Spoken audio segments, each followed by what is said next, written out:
はいこんにちは MD ジャックです。愛です。耳の妖精ミミです。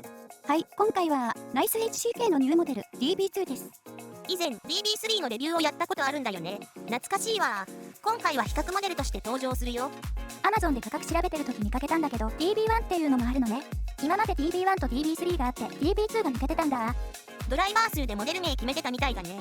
ダイナミックドライバー1機の DB1、ダイナミックドライバー2機プラス BA1 機の DB3、そして今回はダイナミックドライバー1機プラス BA1 機で DB2 ってことなんでしょう。なるほど、分かってしまえばシンプルな命名ルールだったのね。DB1 の比較モデルで登場するの？残念ながら DB1 は持ってないんだよね。だから今回は同じドライバー構成の KZZSN Pro 2と比較するよ。 OK、じゃあ早速見ていこう。まずは価格ね。ありで3000円台中盤ぐらいだからエントリーモデルだね。 Amazon では今のところナイス HCK さんのリンクはなくて少し先になるってことだったから分かり次第概要欄に反映させるよ。パッケージ内容はこんな感じ。この価格帯としてはイヤーチップがいっぱいついてるしバネ口ケースもあるんだ。あとはマスコットキャラのカードと缶バッジ。缶バッジは確か数量限定だったと思う。この子はティアンちゃんっていうのかな。また愛がライバル視しそうだね。だからしないってばアウトオブファン中なの。なんかどっかの走り屋のセリフじゃんそれ。このセリフ懐かしいって思う人いるかな。外観はとっても綺麗で愛好み。フェイスパネルは NX7 M4 と同様のプロセスを採用していて金属ベゼルと PC キャビティを備えた樹脂ドロップモールドでできているんですって。音質次第だけど買うのはほぼ決定ね。今手元にあるパープルの他にブルーとブラックがあるのね。コネクターは 0.78mm にピンタイプ。サイズは普通に見えるけど厚みがあんまりないのが特徴かな。装着感もいい感じ。片側 4.6g で軽い方ね。ドライバーは 10mm ダイナミックタイプでチタンメッキ、グラフェンダイヤフラムを使用。固めな音質なのかな。そしてノズル部の BA が1機。ではここからは波形を見ながら進めます。2種類のバンドルイヤーチップはカラフルな5サイズのタイプの方が少し明るめな音に感じます。マイイヤーチップとの比較では10キロぐらいまではどれを選んでもそんなに波形にブレがないね。これって割と珍しいかも。なのでサウンドチェックの音収録とこの後の視聴は無難な TRN ティップスを選んだよ。 DB2 には多くのイヤーチップが合うみたいですね。装着感で選んで OK ってことですかね。そうだね。次は他モデルとの比較ね。 DB2 と DB3 のチューニングが似たところが多いね。 DB3 に比べ低域が少しスッキリ、そして中高域を強調したのが DB2。 4キロ以上はほとんど同じカーブだね。でも聞いた感じは思ったほど似てなかった。印象の違いはサウンドチェックの後触れてみるよ。 ZSN Pro 2は1キロあたりまではほぼ同じカーブですけどそこから上はかなり違ってますね。 ZSN Pro 2の方が広域型と言えますね。その通り。今回のサウンドチェックはこの3モデルの比較になるけど DB2 と DB3 の違いをメインに聞いてもらえばいいと思う。 ZSN Pro 2はいいんですか？ DB2 を音質調整の基準にした結果この2箇所の差分が大きすぎて ZSN Pro 2の音が実機とはかけ離れたものになっちゃったんだ。かといって聞きやすくなるように ZSN Pro 2だけ再調整したら比較の意味なくなっちゃうんで聞きづらい音だけどそのままにしておいた。ただ聴覚上 ZSN Pro 2が小さく聞こえるんで他にモデルより 1dB 上げてあるよ。だいぶ苦労してましたよね。一度全部取り直したんでしょ。まあね。たまにはそういうこともありますよね。ではサウンドチェックいきましょう。音量上がります。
はい、サウンドチェックでした。ZSN Pro 2はやっぱり広域がすごく出ちゃってましたね。DB2 が自然に聞こえるように調整した分、ZSN Pro 2が不自然になりましたが、これは仕方ないですね。そうだね。ZSN Pro 2は最近レビューしたばかりなので気になったらチェックしてみてね。ところで DB3 との印象の違いはどんな感じ？さっきあまり似てないって言ってたけど。まずサウンドステージに違いがあって DB3 の方が広く感じたね。DB2 は音が近めでダイレクトに飛び込んでくる感じ。DB3 より低域をやや抑えたこととこの帯域の差分も影響してると思う。どっちがいい？これはどっちもありだわ。久しぶりに DB3 を聞いたけどこれもなかなか良かったわ。じゃあジャックさん DB2 の聞いた印象を教えて。そうだね。ケーブルをトリポウィンアルテアにリケーブルして聞いてみた。アルテアは色合いで選んで時々使ってる。ケーブル選びの時に Amazon 見てると必ず目に入ってたのでだんだん気になって買ってみたけど割と手頃な価格で満足感は高い。では DB2 を聞いた印象ね。低域は量感とアタック感どちらもほどほどという感じ。DB3 の低域に満足している人には少し物足りないかも。その代わり鮮明さは DB2 の方がやや優位。この辺り似たカーブでレベルが少し違うだけのように見えるけど差分の帯域幅が広いので印象の違いは思った以上にある。1から4キロにかけての差分も聞こえ方の違いとしてはっきり現れていてボーカルを含むメロディー中心に聞く人に向いてるんじゃないかな。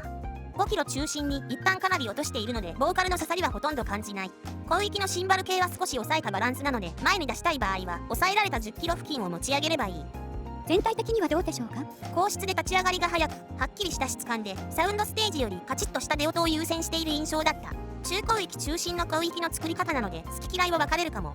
といったところDB2、DB3 ともに5キロ、10キロ付近をかなり控えめにしてるんで広域が少し暗めに感じるね。控えめにしている部分を少し持ち上げると当然ながら広域の明るさは増し10キロ付近を思い切って持ち上げるとハイハットの刻みがぐっと鮮明になる。まあここはお好みで調整してもらえばね。なるほど。広域に繊細さがもう少しあったらいいなーって思ってたんですけど調整ポイントがはっきりしたんで迷いなく買いそうです。パッケージ内容や本体の出来からすると割安感ありますし。そうだね。本体の出来も固めでカチッとした音も好感触だね。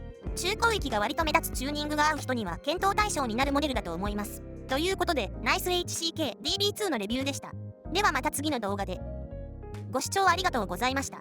MD ジャックチャンネルはイヤホンレビューを音と波形た言葉で表現します。チャンネル登録お願いします。